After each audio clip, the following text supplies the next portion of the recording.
السلام علیکم دوستو، آج میں آپ کو پی ایم ایس کا ایک ٹاپک انسانی زندگی کے بنیادی مسائل اور ان کا حل، اس کے میں حوالہ جات آپ کو تلاش کر کے دوں گا کیونکہ حوالہ جات ڈھونڈنے میں زیادہ مشکل ہوتی ہے۔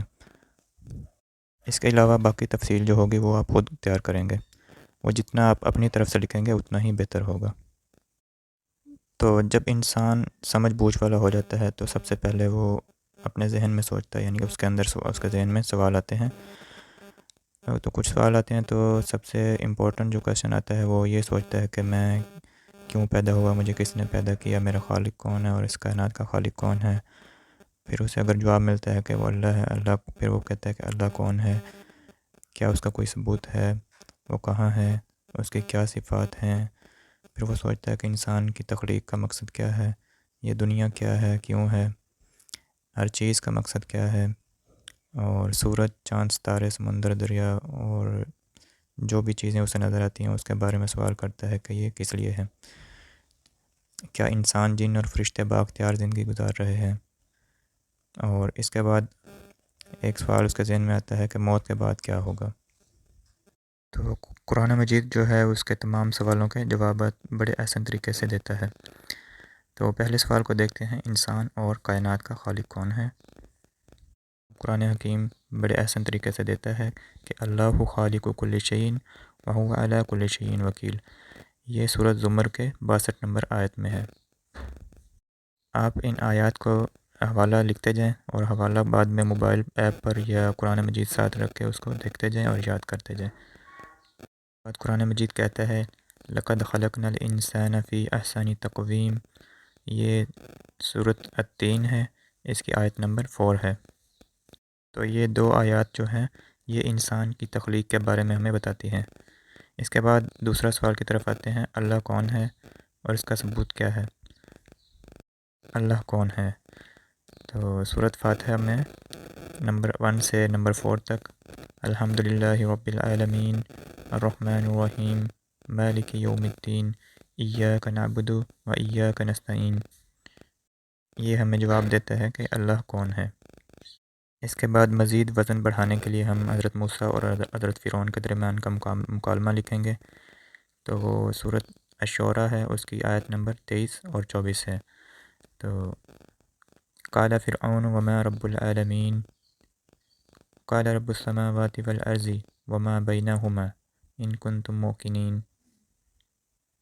پہلی آیت میں فرعون نے سوال کیا کہ وما رب العالمین، تو حضرت موسیٰ علیہ السلام نے جواب دیا رب السماوات والارض وما بینہما ان کنتم موقنین۔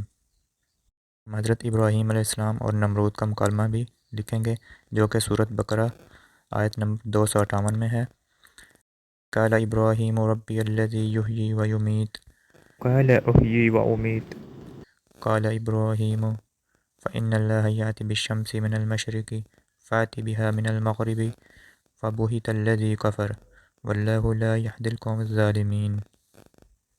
اب اسی طرح جب ہم اللہ کا ثبوت ڈھونڈتے ہیں تو قرآن مجید اللہ کو اس کی مخلوقات کے ذریعے ثابت کرتا ہے، یعنی کہ اس کی مخلوقات اور اس کی نشانیاں دکھا کر ہمیں ثابت کرتا ہے اور ہمیں خود بھی غور و فکر کرنے کی دعوت دیتا ہے۔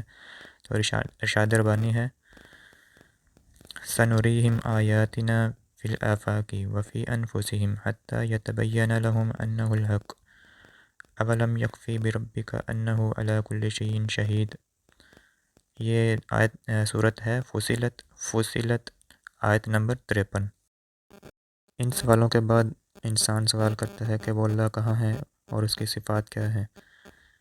تو اس کا جواب قرآن مجید دیتا ہے وَلِلَّهِ الْمَشْرِقُ وَالْمَغْرِبُ فَأَيْنَمَا تَوَلُّوا فَثَمَّ وَجْهُ اللَّهِ إِنَّ اللَّهَ وَاسِعٌ عَلِيمٌ۔ یہ سورۃ البقرہ کی آیت نمبر 115 میں ہے۔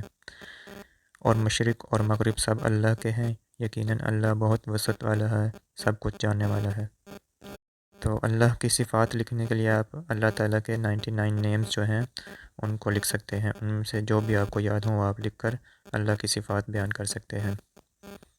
انسان سوچتا ہے کہ انسان کی تخلیق کا مقصد کیا ہے، تو قرآن مجید سورۃ المؤمنین کی 115 نمبر آیت میں جواب دیتا ہے افحسبتم انما خلقناکم عبثا وانکم الینا لا ترجعون۔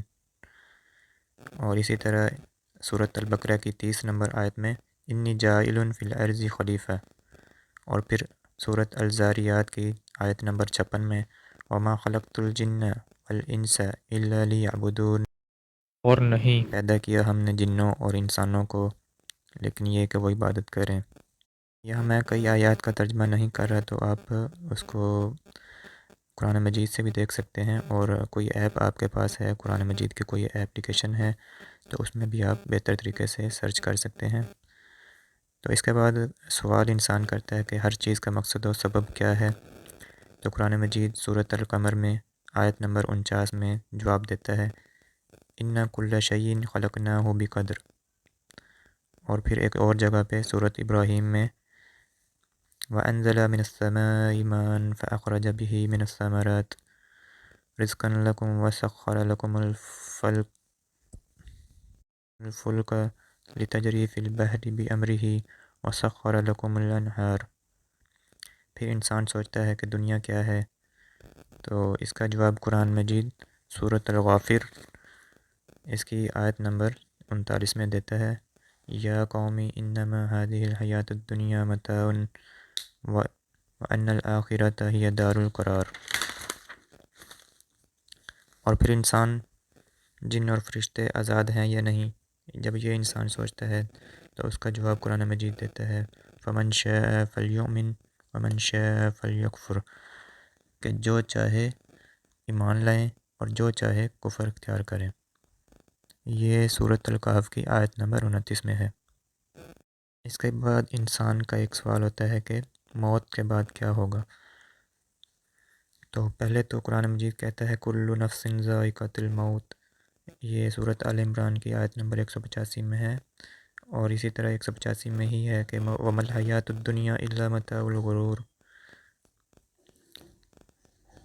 سورۃ الملک میں آیت نمبر 2 میں فرماتا ہے الَّذِي خَلَقَ الْمَوْتَ وَالْحَيَاةَ لِيَبْلُوَكُمْ أَيُّكُمْ أَحْسَنُ عَمَلًا وَهُوَ الْعَزِيزُ الْغَفُورُ، نے موت اور زندگی کو پیدا کیا تاکہ تمہیں آزمائے کہ تم میں سے کس کے کام اچھے ہیں، اور وہ غالب بخشنے والا ہے۔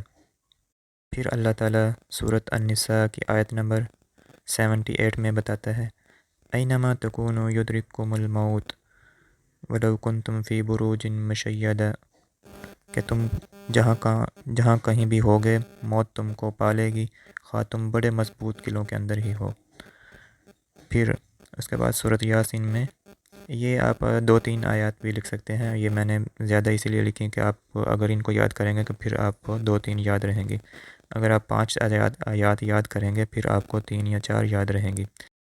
یاسین آیت نمبر 51، اسی طرح آیت نمبر 52 قالوا یا ویلنا من بعثنا من مرقدنا هذا ما وعد الرحمن وصدق المرسلون۔